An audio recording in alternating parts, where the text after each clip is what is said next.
Hey peeps, it's Julian here from Tutoring, and as always, it's such a pleasure to join you. Today we're going to continue with a Math Paper 2 question from the IEB syllabus. It's the 2019 Supplementary exam. And we can see we continue with question 2, which has to do with analytical geometry. Cool. So the first question is to write down the length of OM, which is relatively simple because we know that the circle O has this equation, and it's given us that the radius squared is equal to 9. So we know that r squared equals 9, and then just by doing, finding the square root of each side, we know that r would equal 3. So that means that the radius is 3, so length of OM equals 3. Moving on to B, determine the coordinates of point M. Now, point M, they've told us that there's this line OM, which is y equals x. So we have that y equals x, and they've also told us that x squared plus y squared equals 9. So if we substitute in y equals x, because we know that this point lies on that circle O and the point OM and the line OM, so we can substitute in for x. So where y is, we'll put in that it's equals x. And if you can't see what we've done, that we've literally just taken that y equals x and substituted it in over here, and it equals 9. So therefore we've got that 2x squared equals 9, and then obviously then dividing, so we'll have that x squared equals 9 over 2, and then we find the square root of both sides, so we know that x equals plus or minus the square root of 9 over 2. So therefore we know that, and we know that this is a positive because we can see that the y coordinate and the x coordinates must be at this point, and we can see it's in the quadrant where both are positive. So we know that the points of M should be a square root of 9 over 2. And from, again, we can look here at this equation that y equals x, so we know that your y coordinate will also equal the square root of 9 over 2. And that's B, worth 4 marks. Moving on, question C, determine the equation of Pn. So Pn is this line over here that starts with P and ends with N. And it's been said that Pn is the tangent to the circle M. So that means that we have a perpendicular line over there. And we've just worked out that they've told us that the line OM is y equals x. Well, what does this actually mean? So if we think of it as that remember that y equals mx plus c. It just means here that there's a plus 0, that's what they've left out, and that your m should be 1.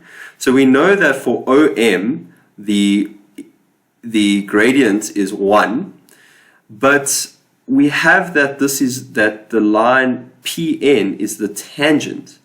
Tangent means that your m of OM, so your gradient of OM, should equal the negative of the gradient of Pn because of the tangent rule.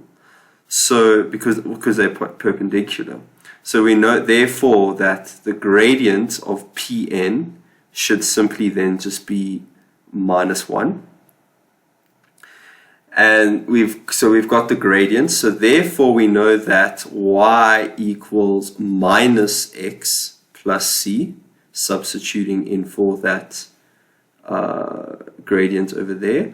And then we know that from the previous question that the point M is the square root of 9 over 2 and 9 over 2. Well, yeah, like that from the previous question. So we can substitute that in. So we can have that your y should equal square root of 9 over 2 equals minus 9 over 2 plus c.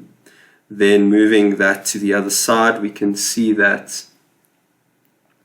your equation should then say that c equals minus 9 over 2 plus minus 9 over 2. Put that in your calculator and you will get that c equals 3 and the square root of 2. So therefore we have that y equals minus x, and then we know that c is 3 and a root of 2. So that is the answer for C. And moving on finally to question D, which is calculate the area of this triangle. So it has O, P, and N.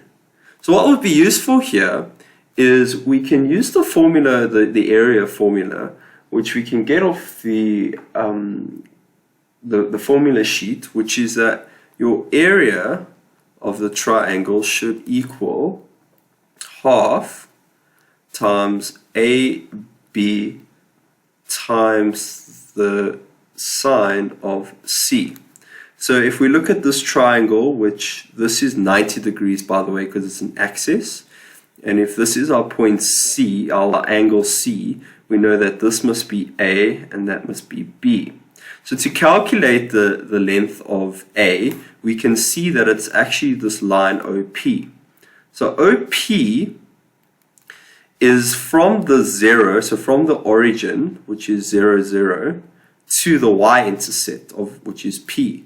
So let's calculate what the y-intercept is. And we know that your y-intercept, you have to let x equal 0. So from the previous question, we know that y equals minus x plus 3 times the square root of 2. So if we let x be 0, we know that y equals minus 0, which of course is 0, plus that x-intercept, well, that plus c. So we know that y equals 3 times the square root of 2. Same thing goes for your x-intercept, which will now be your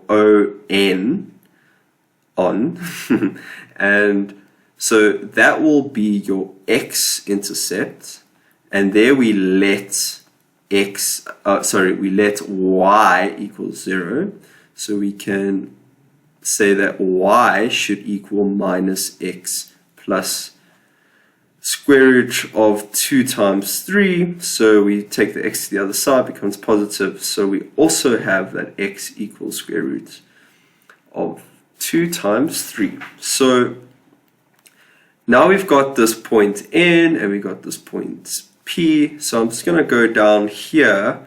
So therefore that the length of A is going to equal 3 times the square root of 2. The length of B is going to equal 3 times the square root of 2, because we know that from N to O, O is 0 and N is 3 times the square root of 2, so that means that this length B equals this, and same thing goes for A, it's the same thing. So now we can substitute into this original formula that we mentioned at the beginning of the question. So we just do a simple substitution. So we have that area of the triangle equals a half times, now it'll be 3 times the square root of 2 times 3 times the square root of 2, substituting for B. And we have that it's sine of 90, because remember it's 90 degrees at the origin or at the axis. So we can substitute in there, which we continue with the equals. I'll just continue here. the equals, put that all in your calculator, and remember sine of 90 is 1, but after you put that in your calculator, you'll get that it equals 9, and don't forget your units squared. And there you have it. That's the end of question 2. Another 10 marks in the bag. So before I go, I'd just like to say thank you to our sponsors. They always help us make these videos epic, and you can read all about them in the description below. Be sure to visit our website for more of these epic tutorial videos. If you can't find your answer to the question, feel free to send us your question and we'll respond with a personalized video just for you. And until next time, stay epic.